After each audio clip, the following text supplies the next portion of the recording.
what did Tyneside look like in the 1850s and 60s?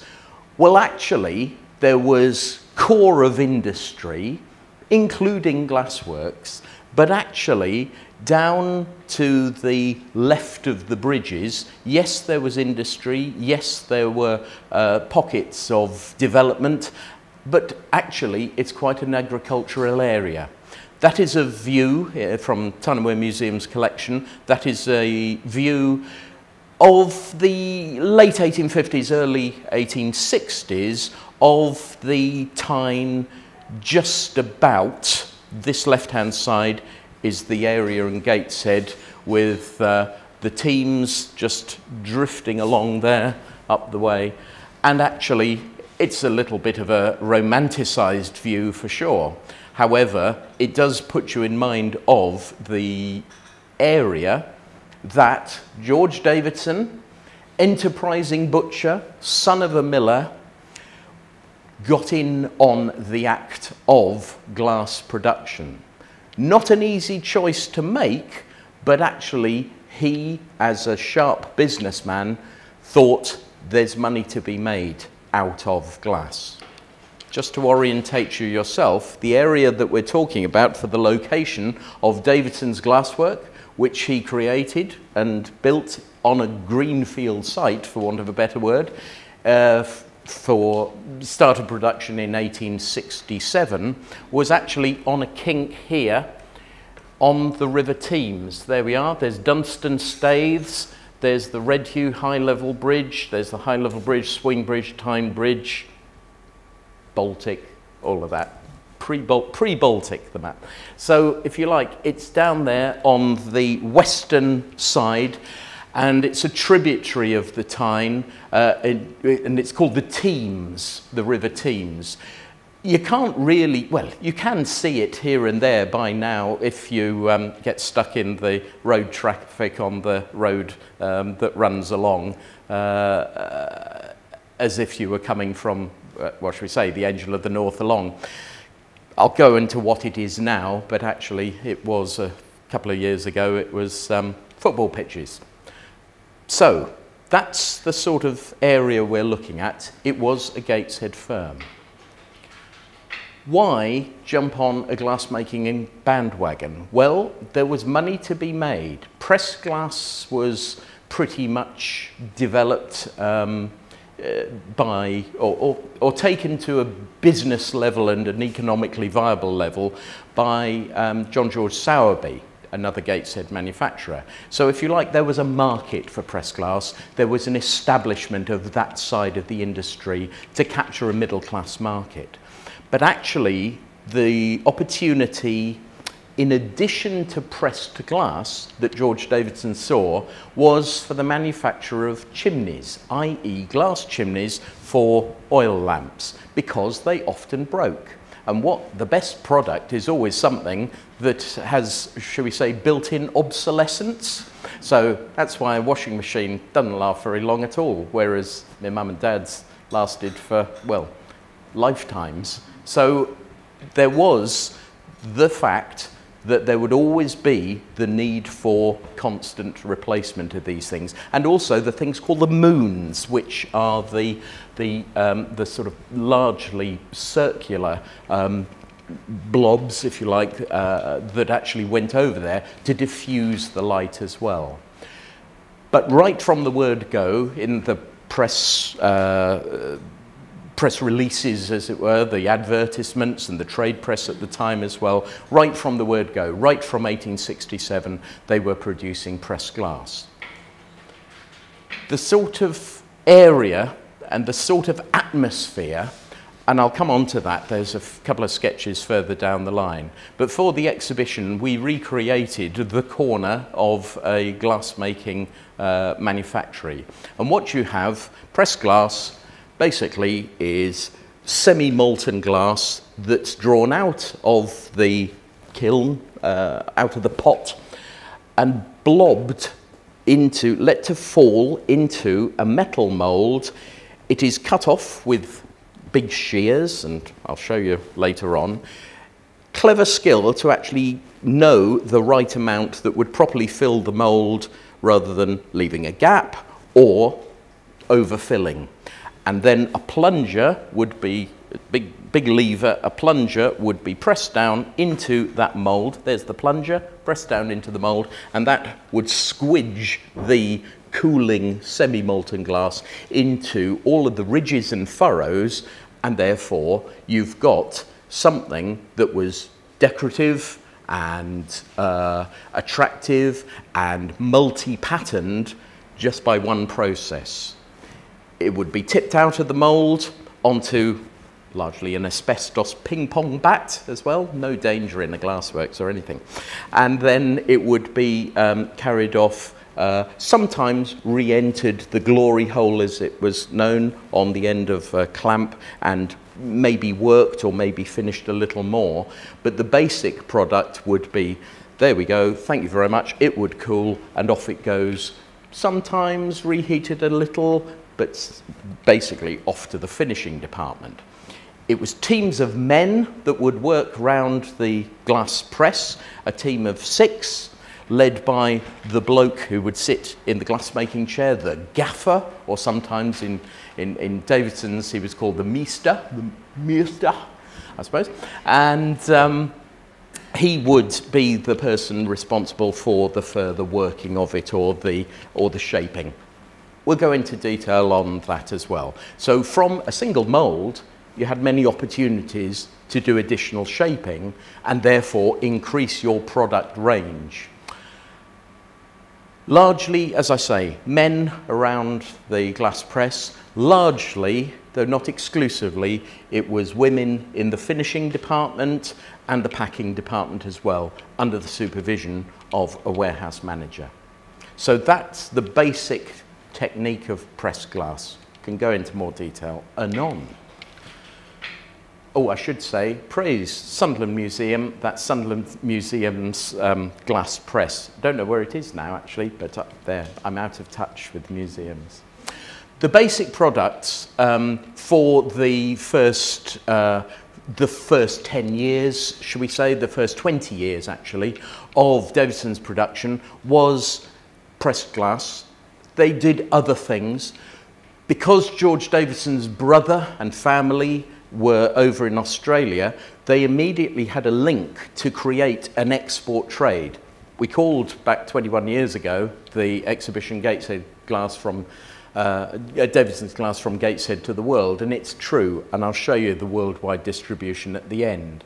But there was that immediate trade, and it leads to all sorts of quirky little things in the advertisements and the sort of the factory account records. And it's biscuits stuffed with mustards, which means glass biscuit barrels. And to maximise the opportunity of packing, you put the small little mustard, that's a mustard without a top there, little mustard pot, they would go in there, they would fit in there, they'd be packed. Often with paper, more often with straw that would be sprayed by Blytheman, the vet at some era. And sometimes it was wood wool that would be used as well.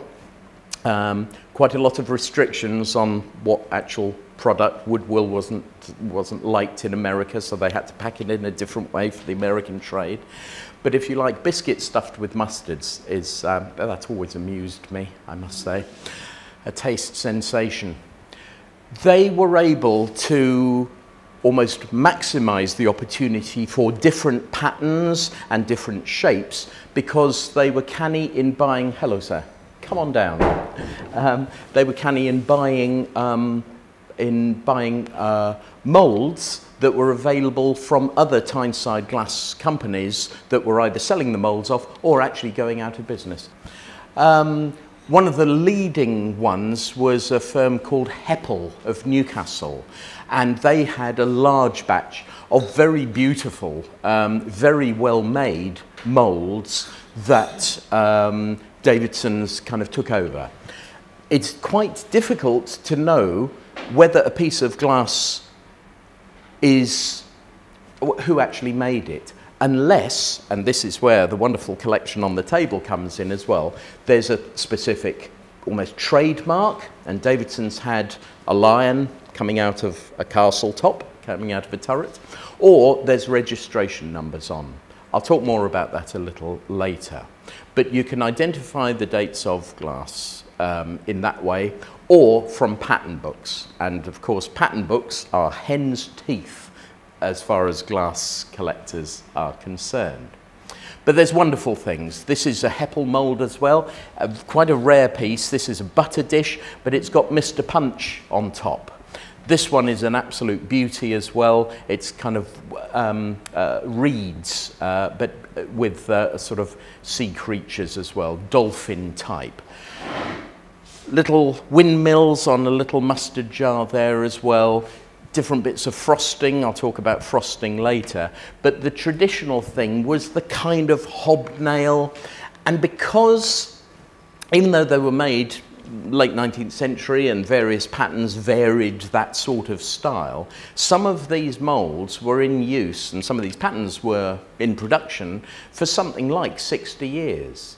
And we're all so familiar because they were so popular over such a long period of time, it's sometimes quite hard for your jobbing flint hobnail thing to actually think about what era they were actually created in and for. Was coloured glass not around at this time? They did, yes, they did. The colour range that you see on the table, especially the middle section as well, yes, it wasn't just flint glass. Flint glass was the term they used for the clear, but yes, different colours right from the word go. Particularly amber, particularly blue, some tinge of green, but that was a rarer one. But amber, flint, and blue were core colours. Dead right, very good. You're my plant in the audience to lead me to the next slides as well. I was saying about the trademark as well, slightly confusing and no reason at all. Davidson's glass had a D in it. There was John Davison producing stout Gateshead, and that's got a crown with a lion. Very strange, absolutely no connection whatsoever. Greener of Sunderland used as their trademark a lion, a bit of a more scrawny lion than Davidson's, but that's a lion coming out of a tawse, a sort of a heraldic bar. Of course, Sowerby was the other big one with the trademark as well, and that was a little thin peacock as well. But again, the virtue of having real pieces on the table as well, very often it's easier to feel it than it is to see it. But there you go, top tips for your charity shop looking round. Thank you, madam. Amber. So again, you can get these sort of things in all of that colour variation as well. The mould, of course, is the mould, and so you would have the different colour ways in. So give us this day our daily bread. Good sugars as well, sometimes accompanied by cream jug as well. So a wide range of decorative pieces for a worldwide market, and almost by default or by good design, they become timeless. This amused me. This is a certificate, a gold medal awarded to Messrs. G. Davidson and Son, Gateshead, flint and coloured pressed glass. There we are. This is a Newcastle exhibition, an industrial exhibition of 1887, same year as they produced the Queen's Jubilee piece as well. Why did they get the medal? Well, I'm a cynic. George Davidson was on the exhibits choice committee. Nepotism. I'll say a little more about George Davidson. He was quite a character. There's a fantastic portrait of him that we got conserved 21 years ago for the exhibition, and it was on the wall in the Shipley Art Gallery as well. So have a look at him. He's got a twinkle in his eye, but he's a big man. There's a little picture of him later. But he became mayor of Gateshead. He was very involved in the local community matters as well, and he was a member of the Liberal Party. So yes, his approval rating quite high. the variation of colours, not just one, if you like, flat colour and translucent colour as well, but Sowerby's had kind of invented and certainly perfected and marketed best this range of glass called malachite. Sometimes it's called slag glass. That's just a nickname for it. It was known in the trade as malachite glass, and that's a mix of colourways. Mostly you see dark purple mixed in with white, but you also get some extraordinary variations, and that I think is in the Shipley Art Gallery collection, belonged to Lady Ridley, I think, that one. But that is a kind of a greeny turquoisey blue. And a top hat, a quirky thing, which was just a little posy holder if you turned it upside down. And just for the exhibition, we put a real piece of malachite in just to show that actually not a bad emulation of that natural mineral. These are more examples of Heppel made by Davidson's, or these might be Heppel pieces, but Davidson certainly made these as well. I think that's very stylish, and again, fitting in to the various little style hints at the time. The hobnail thing was popular then, remained popular throughout. But there are these moment in time things to ride on the back of a particular interest. In this instance, with medieval armour, very Victorian thing. Queen Victoria and Albert loved that sort of thing, so people did like those sort of style designs. And this is a beauty. It's not a great slide, I'm afraid, but very often you see it. It's a sugar pot, but for whatever reason you would want a covered pot. And actually you've got a pair of dogs on either side. Sometimes you see it without the lid, and it's still a nice piece. Get the lid on and you get the relevance of the whole design. What it is, two dogs and an absolutely terrified cat as the finial. Lovely thing. And then Davidson's, if you like, were following trends. They were using other people's molds. They were building their business.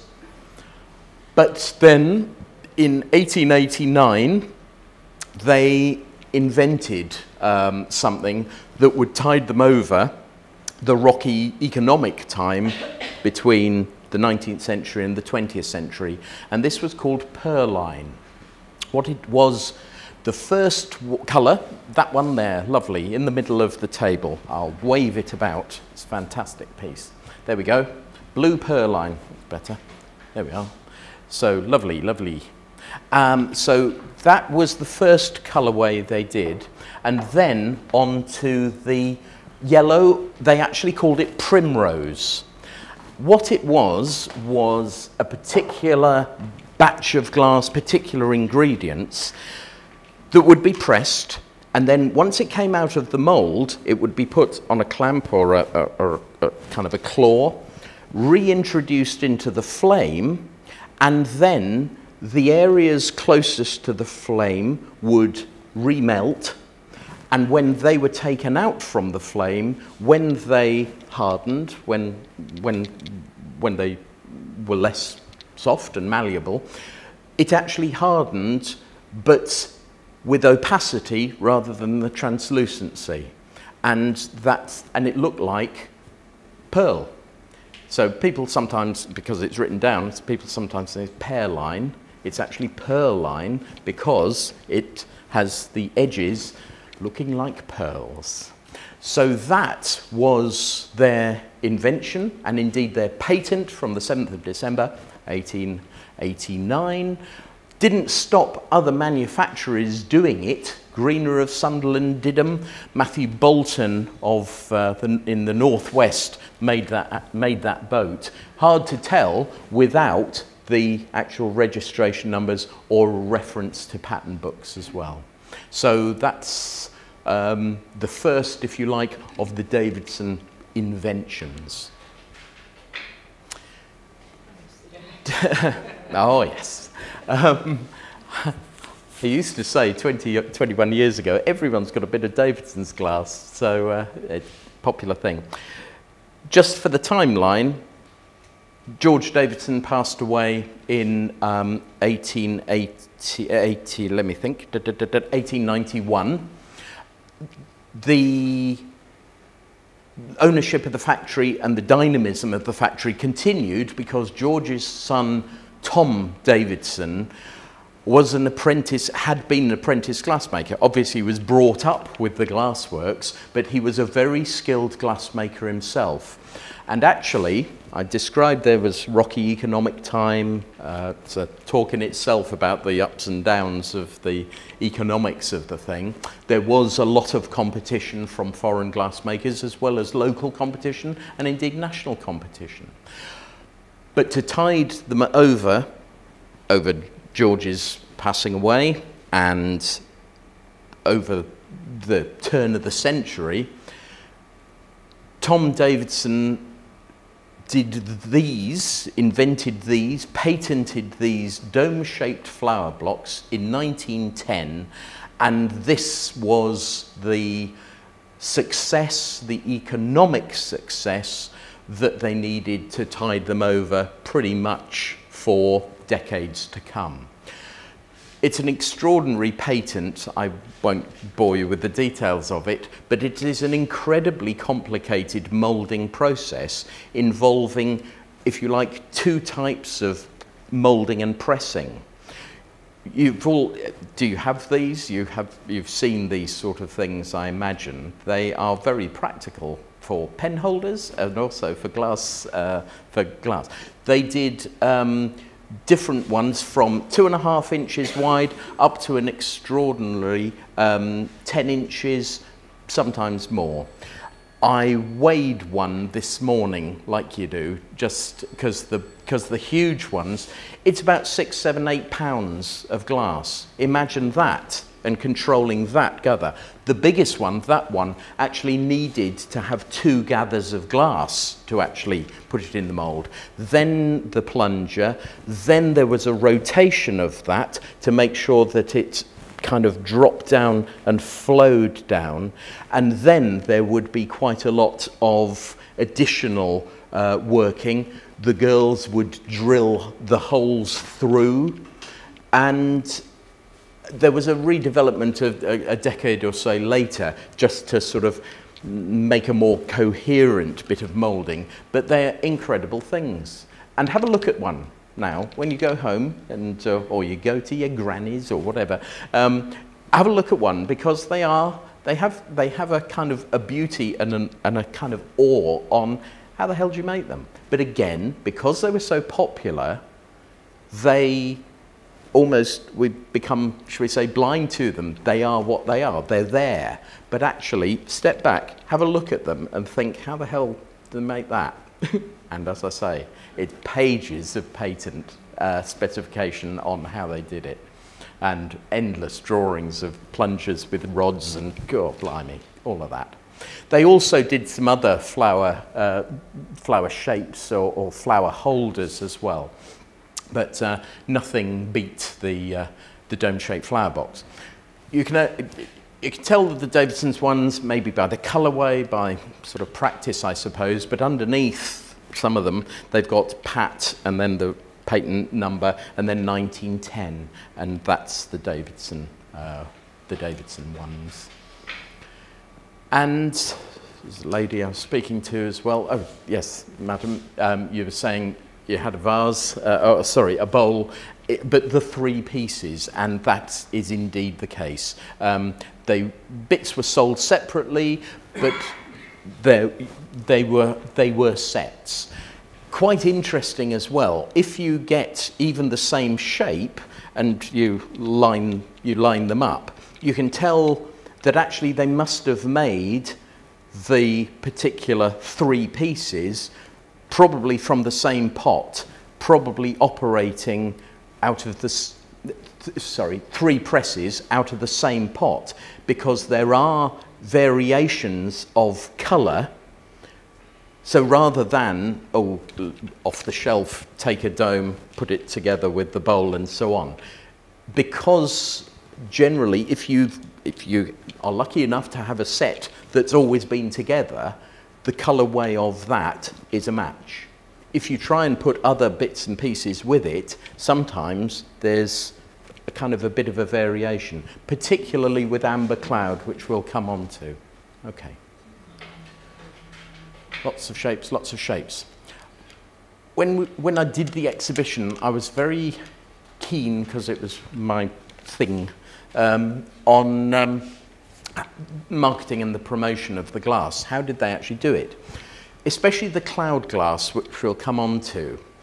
You see it in isolation, and it's a very Art Deco, and you think of the context of that being the almost Poirot interior, the chrome, the starkness, and, you know, sharp, angular, teardrop designs and so on. It fits very nicely into that way of display. But actually, you go back to the original trade catalogues that Davidson's produced, and it's always featuring in rather traditional interiors, dark wood, antimacassars, and of course the flower blocks and the flower bowls for their adverts and for their promo stands and so on, trade windows, trade displays. They actually put flowers in the bowls and put candles in the candlesticks as well. So, and again, even the typefaces they used, ye olde English as well. So, if you like, that's almost an interesting pointer of the market that they were trying to tap, and the reasons for the success of some colourways and patterns, and the reasons for the lack of success of others, more anon. At the 1929 North East Coast exhibition, which was a big, you know, attempt at economic puff and revival, patchy results on that, but that's another story. Davidson's exhibit what they called a Norman castle. I just read the trade press. So there's their Norman castle as well. Interesting as well that even though by that time they're not using the trade logo to brand their glass, to actually have in the molds of their glass, they're still using it as their logo, as their Norman crest. And then inside that, there we go, in case I'd forgotten, there is the display including cloud glass, which I'll go into, but how about that, this massive great sort of table and sort of, yeah, it's like those, that posh way of pouring champagne. You pour it in one and it flows down as well. So, but again, all the kind of fixtures and fittings and the sort of the ambience of what they're trying to create to spur interest in buy our glass, and it fits beautifully into this sort of interior, very traditional indeed.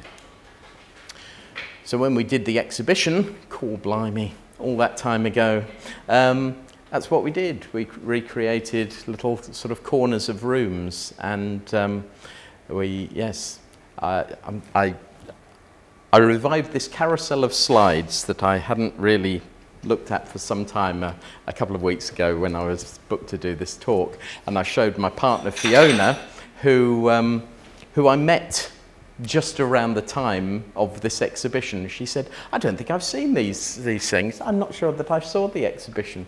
Anyway, I showed her these, and she said, oh, because it's quite a lot of my stuff, furniture-wise. That's our telephone table. That's our mirror in the loo. That's our, yeah, anyway. So it was quite amused her that, yes, traditional. And of course the Bakelite Echo radio, EK Cole radio as well. And what we did was we played tapes of the extracts from the trade press. I will do the voice shortly for a particular item. So that was jolly good fun because it was terribly, awfully good puff. Enjoy the trade show at Davidson's stand. Just practice. And again, like they did for their trade and advertising, it's doilies and it's fresh flowers. Arguably, certainly most, I was going to say the most expensive. That's not the case. There's some malachite pieces that are incredibly rare. but general rule of thumb, the most collectible and the most collected and therefore commanding the highest price nowadays, and even then, was Davidson's cloud glass. This is a little range of the objects as well and the colourways as well, but I'll go through piece by piece. This, the first colourway, and I'll keep my dates right as well. So the first colourway for cloud glass was, bear with me 2 seconds. Here we go. Bum, bum, bum, bum, bum, bum, bum, bum, bum, bum. Here we go. Yes, the first colourway was purple, alabaster, sometimes called mauve, and that was promoted by them, so therefore in production by October 1923. Purple is clear glass that is pressed into the mould, and then there's inside the pot there's an additional little almost side pot which had a different colour glass, in this instance a batch of purple glass. So after that first gather, and in it goes into the mould of the clear flint glass, then on the end of a pole take a small gather of the purple and let it trail into the semi-molten, now cooling, so you've got to be quick, flint glass in the mould. Trail it over, a bit like icing if you like, and then you plunge the plunger down, and that gives a sort of, shall we say, semi-random mix, depending on the extent of your original trailing and almost the thickness of the batch that you put in there as well. Clever, skilled, because if you like, you've got two batches to make up the right amount to go and successfully fill the mould, but not too little and not too much. So there's these random colour effects, and then as an additional process there's the matting, usually of one surface even. So for this bowl, any bowl, what you would have is matting on the underside, sometimes by sandblasting, but sometimes by acid. And I've got a nice extract as well that I will read if you forgive me. Following the object's arrival at the finishing department, the matte effect, also called obscured and satin finished, was applied to one surface of the piece. This could be done by sandblasting, but a smoother effect could be created by acid etching, which involved the coating of one or both sides of the object with a paste of flour and hydrofluoric acid. The flour was a vital ingredient, for it made the acid adhere to the glass, allowing it to eat into the surface. The laborious process was also potentially dangerous. Well, yes, it would be, wouldn't it? Factory inspectors, quote, insisted that all women engaged on such work drank a pint of milk a day at the work's expense as a precautionary measure. Whatever. Acid etching was carried out in a separate building near the straw shed, away from the other finishing areas. Yeah. Very good point. They were quite expensive at the time, and there were varying levels of expense. Working class, cloud glass, there were so many people in the Gateshead area associated with the factory that either some went out the back, but also you could save up and you would get staff discount and so on. Usually the working class, i.e. the sort of, shall we say, the workforce type of economy, when you see pieces, they're usually the clear pieces, sometimes the coronation pieces, sometimes the George V commemoratives. They have, there's one I saw, Harriet, and we know the people that they were. Cloud glass generally would be for that middle class market. rather than for, if you like, the working class. I think the working class is more the jobbing hobnail, the sort of the colourways, maybe the more traditional shapes as well. Yeah, exactly. That's right. So that bumps the price up. So there's various. I'll come on to the other types of cloud glass, and you know there were some things that were just taken beyond, well, beyond popularity. So it's a middle class market that we're looking at here now. The next colour range, and this is a very special piece, they're very, very rare, which is called the Good Companion table lamp. The colour cloud glass was, I used to know all this off by heart. The next one was amber. It was originally referred to as tortoiseshell, actually, and that was introduced by December 1928. Went out of production 1942. It was retailed. Old stock was retailed into the 1950s. But I love the Good Companion lamp, and we had this exhibit for the exhibition as well. But the advertisement, it's an interesting one, and who's the market for? It's middle class, but usually the fancy goods, as they were sometimes known, were targeted to a women's market, hence the flowers, antimacassars, all of that. Some products were targeted at middle class men, and I'll read this one. So an early advertisement to the trade buyers declares that Davidson's great variety of coloured effects enables every housewife who delights in a distinctive table to display elegant taste at a moderate cost. There we go. A memorable stimulation of the male market came in the leaflet promoting the Good Companion table lamp in the mid-30s, and we had the original there. Here we go. Provision has been made to allow the shade to be tilted so that the light can pick out the pipe you have dropped or illuminate the wireless while you tune it in.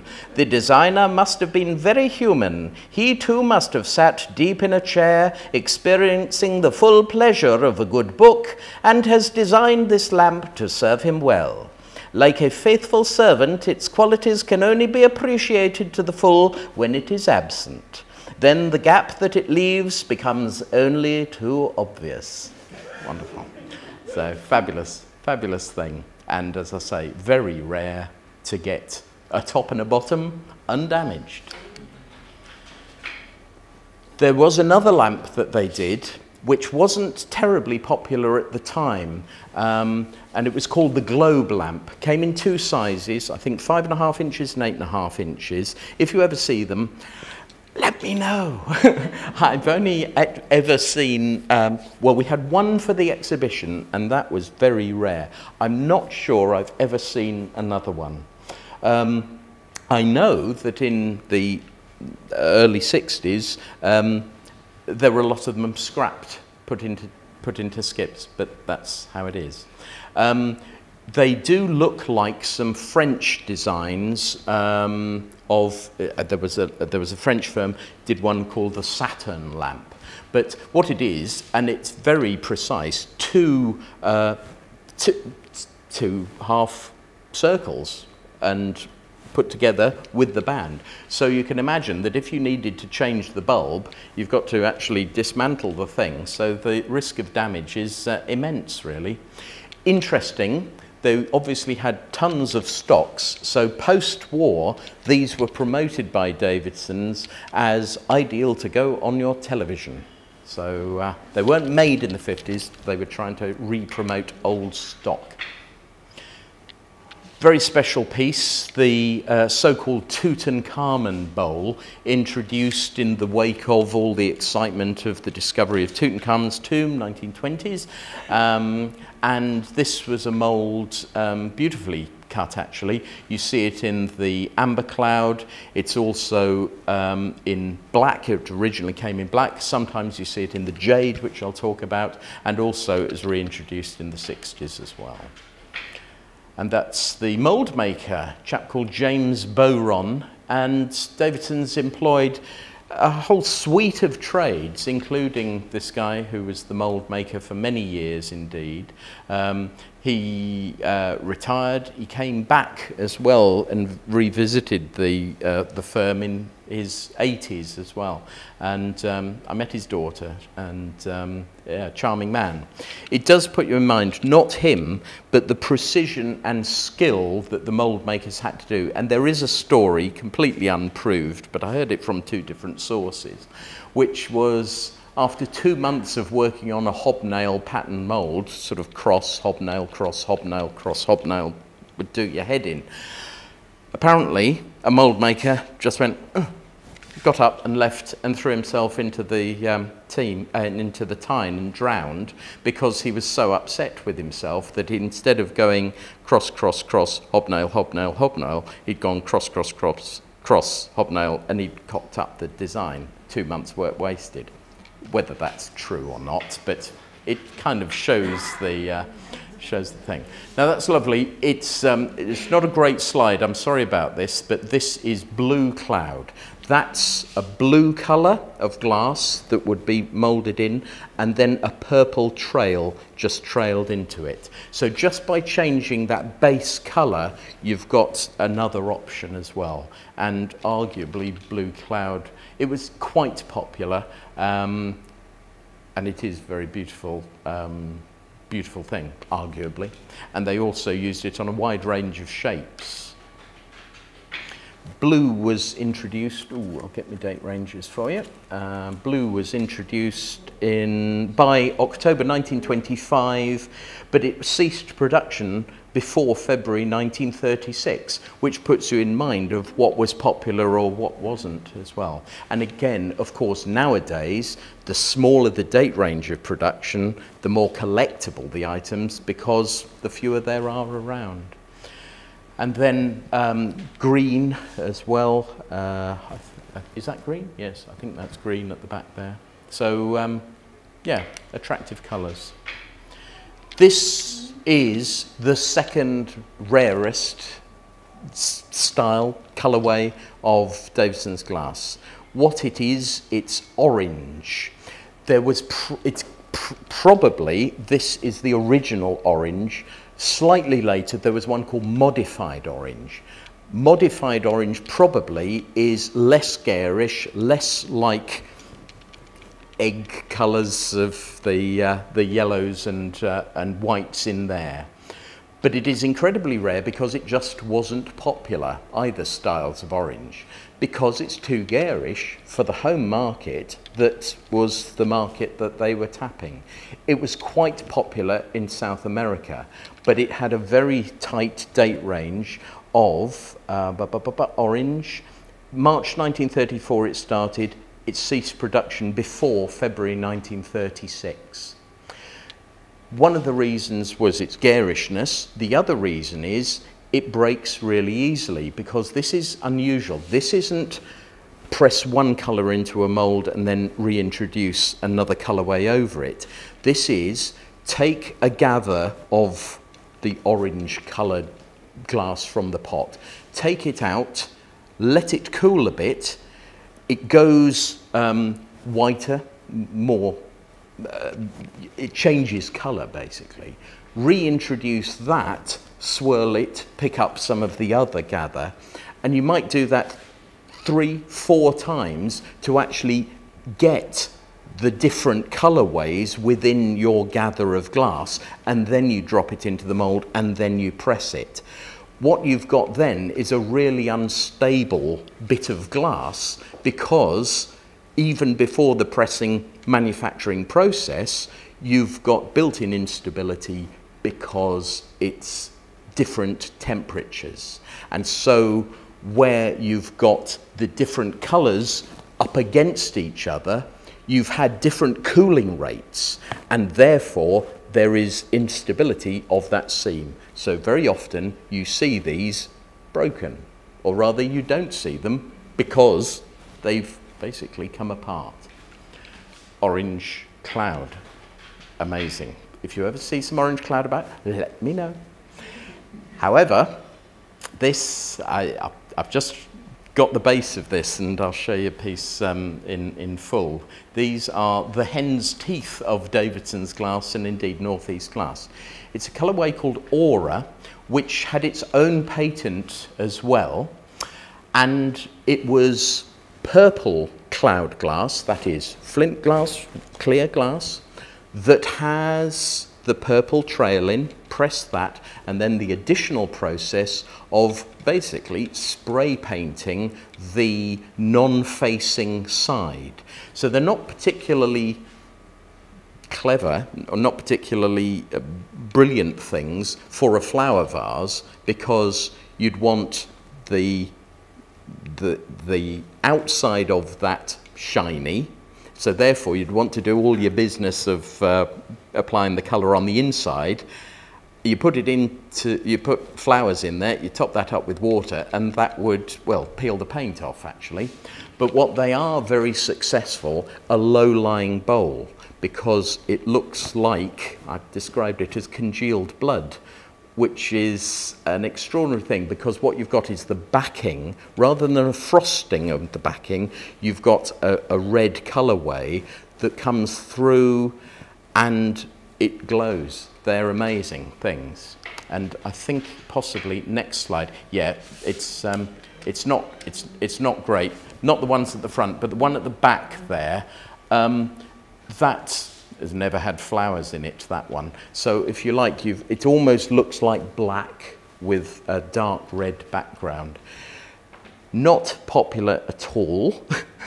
And there's a price list that we found just before the exhibition, which actually sets that as the highest price of anything they ever sold.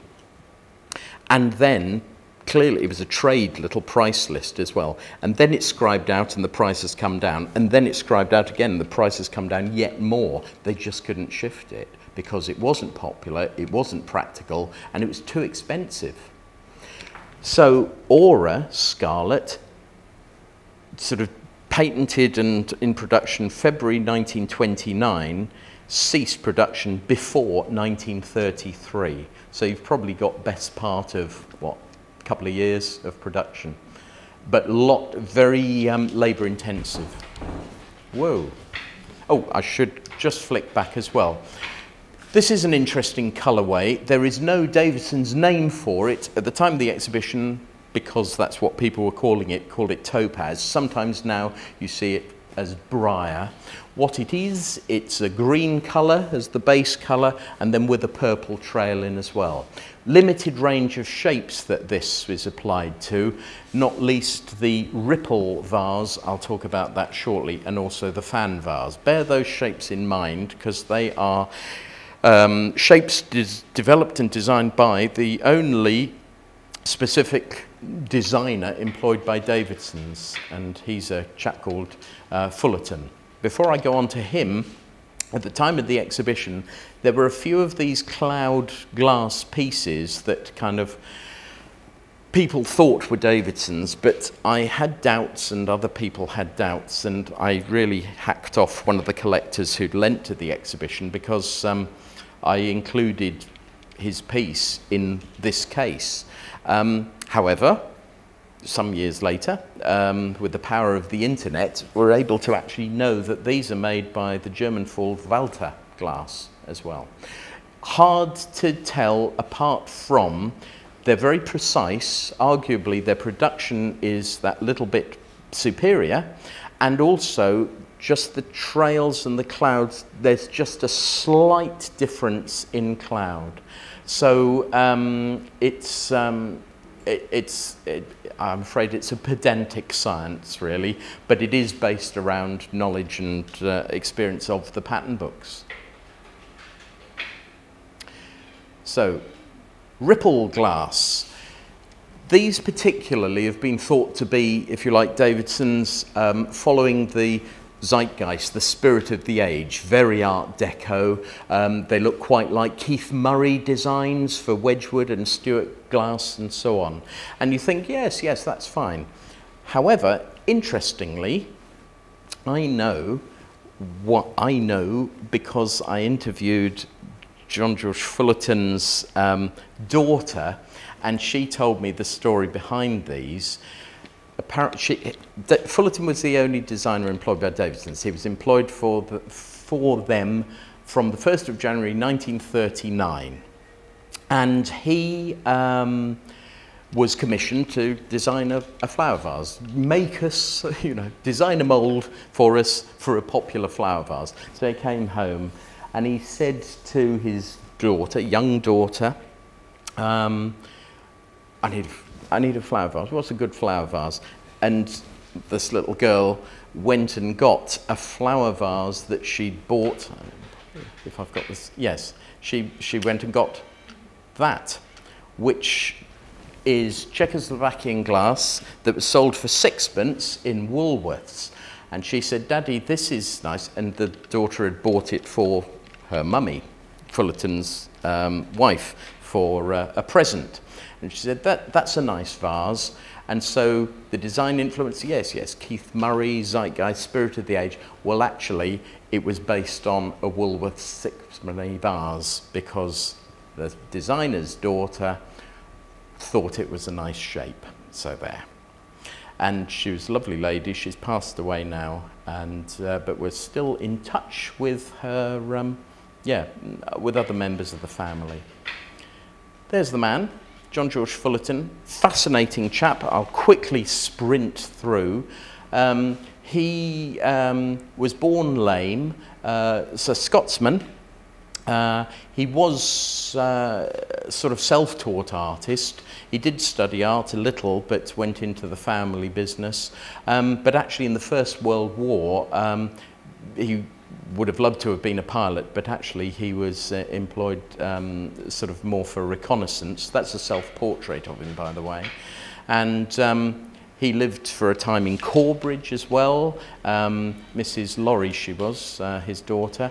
She had a big suitcase of his wonderful... He was an inveterate sketcher. He couldn't help himself. So lovely watercolours. There is a piece in the Laying Art Gallery because he used to love to paint the horses that had come along for the Hoppins and the sort of the gypsy camps on the town moor in the 40s and 50s. When he left Davidson's, he was a freelance designer, and quite a lot of the local pubs had their signs painted by him. So I don't know if you know any of those. He also did one, the sign isn't there anymore, but the pub is the Bedlington Terrier in Bedlington as well. So they are Fullerton's work. There's only a couple of pictures of the interior of Davidson's works. It's not a great slide, but this is from his little sketchbook as well. So this is the glass-making press, as per one of the early slides as well. And again, there's the glory hole as well. And you see the whole sort of industrial setup, and very hot it was too.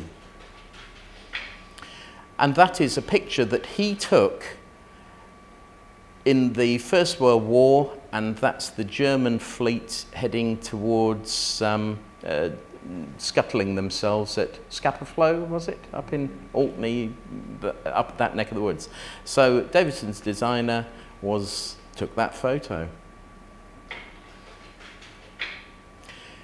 Another thing that got them credit, and the thing that the glassmakers were most proud of, oddly, was Chippendale glass. Again, incredibly familiar to us because, you know, a lot of households actually had them.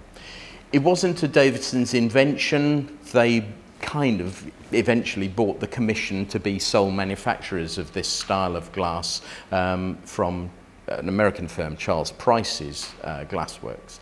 But the glassmakers were most proud of this because of the precision of the finish, but mostly the clarity of the glass. And you can tell, if you're really sad like me, you can tell what's a pre-war production of Chippendale glass, and you can tell what's a wartime piece. And that's because if there's any hint of a brown tinge in there, that's wartime, because it was dependent on the clarity of the sand that was from Belgium, brought back on the collier brigs up by sea, very unstable loads as well, and then it was, as I say, Belgian sand, which was the ballast for the returning collier brigs, and that was the best quality of sand to give the clearest finish.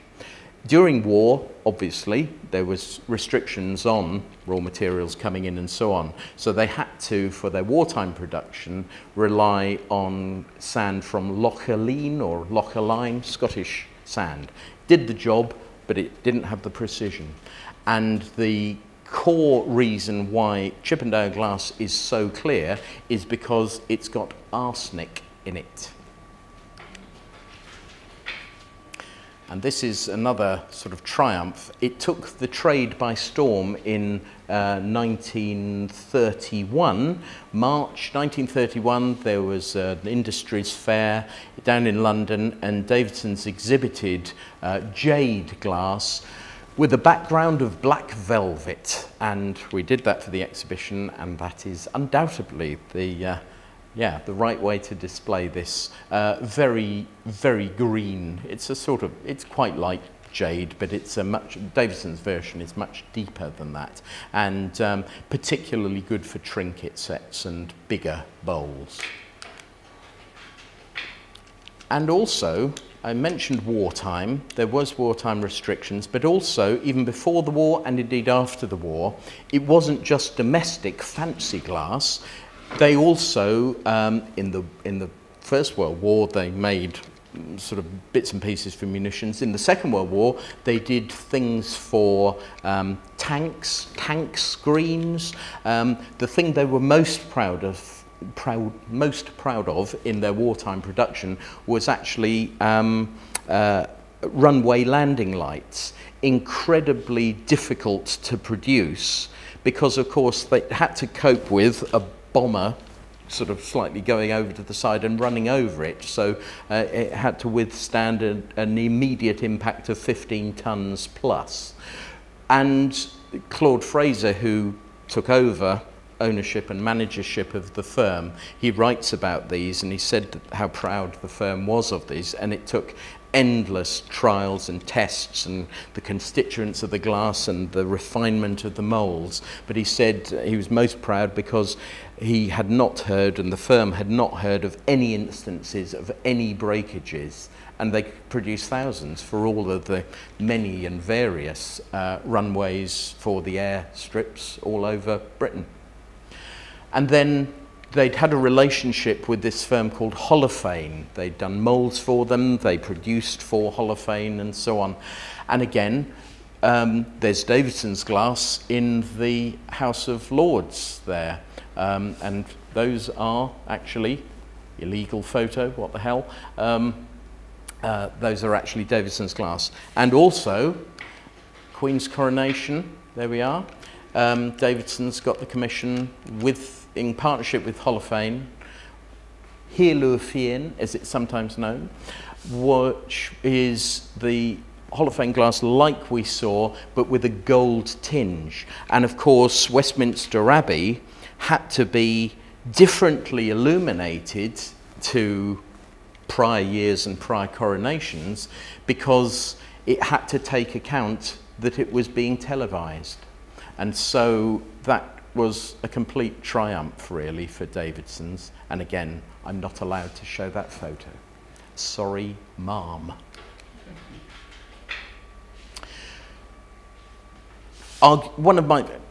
This is about the shaping and shapes. I'll whiz through. This is an unusual colourway, again, not officially called, but the glassmakers called it Midnight Blue. Interesting one, quite a rare shape, and it's called the patent lock block. We were saying about the blocks, but this particular one, it's got little slots, and in the particular bowl it fits, you put it in and you slot it round and it locks. So, yeah, because there's such a lot of trouble with, you know, movable blocks of the other one. Anyway. But on the right-hand side, there's this particular pattern that is arguably one of the most varied of the patterns. This is a very special piece. This was given in the 50s from Davidson's to the Shipley Art Gallery. in Gateshead, and it won them a gold medal or a certificate, a gold award of merit in 1937 for a Paris exhibition. But note that shape, so that's how it was moulded, and then good finishing and so on.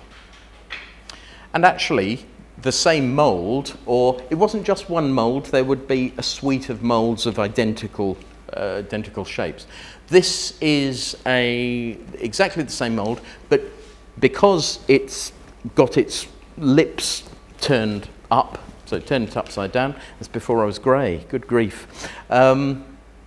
That completely restyles a piece of glass from the same mould. This is a piece of green cloud glass, and this was actually made by the gaffer of a team called Felix Duffy, who was a really tough character from fiery Irish stock, and he was a little bit of a, well, let the little ashtray that his workmates did, George the Bee.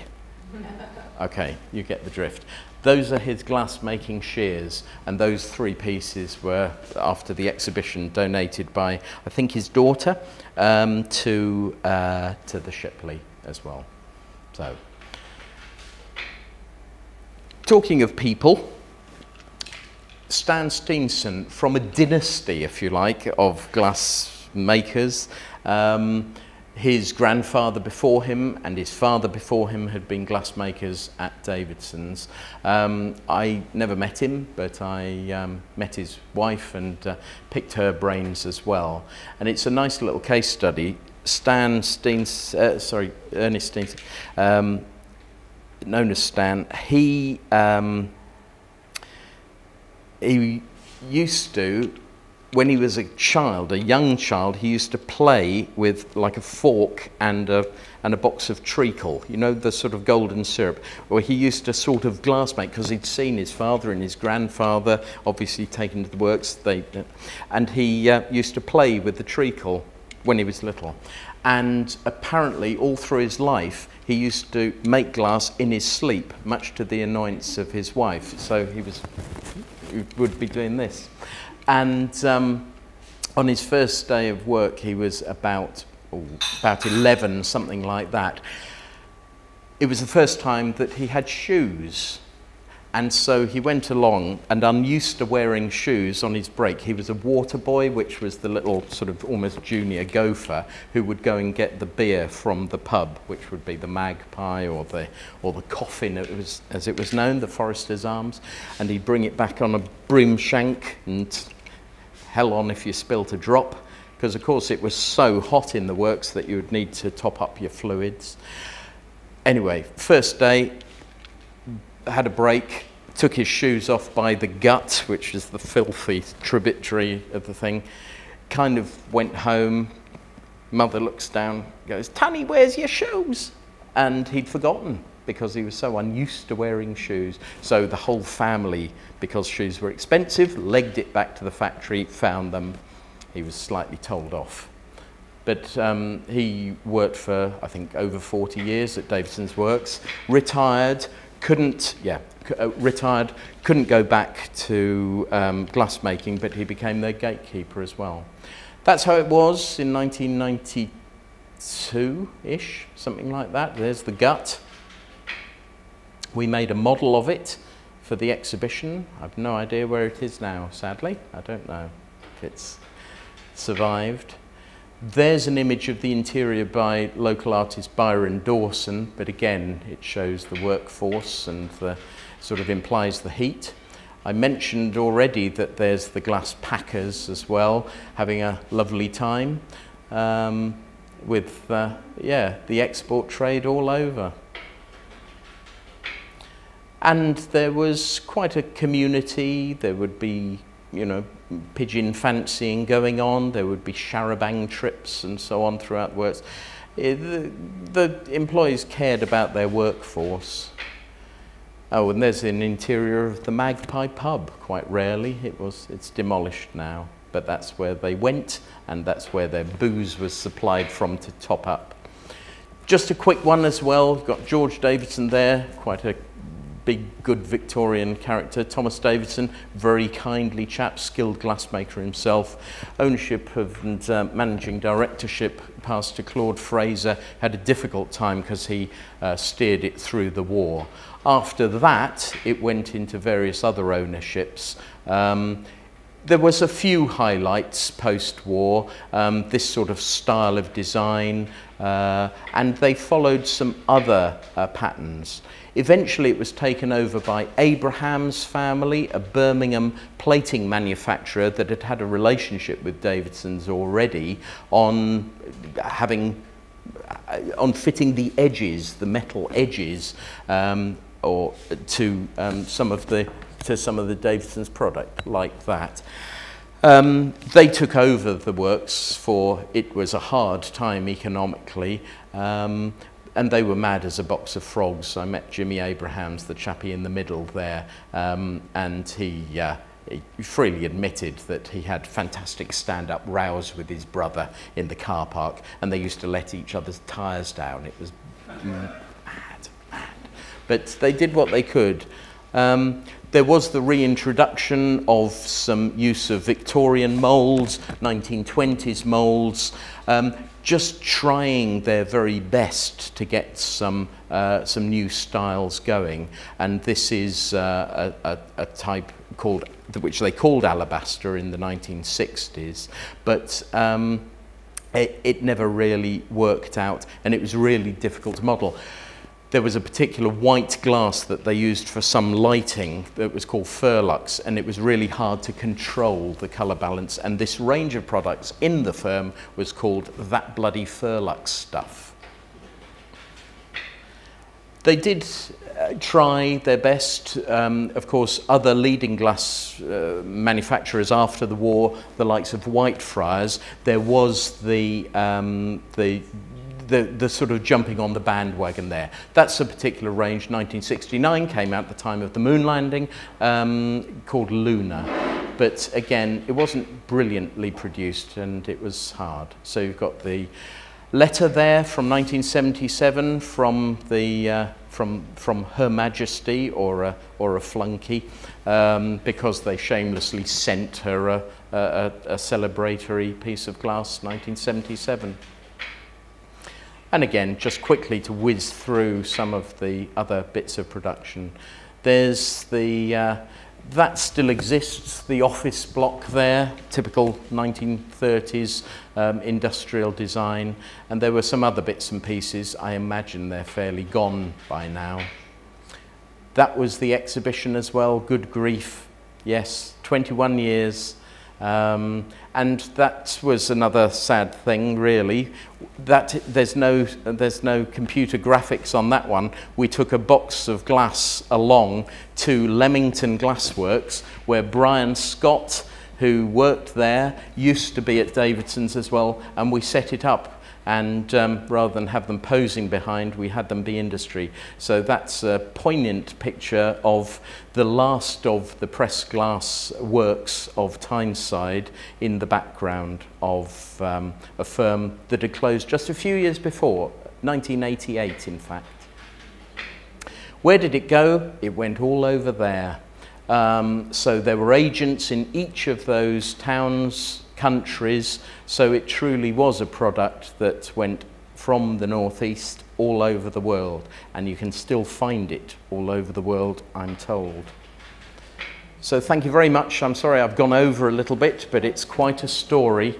That's from the 1928 trade catalogue as well, and it shows that they were up to the minute with their style, but also, even in their catalogue, they feature the human side of glassmaking. Thank you very much.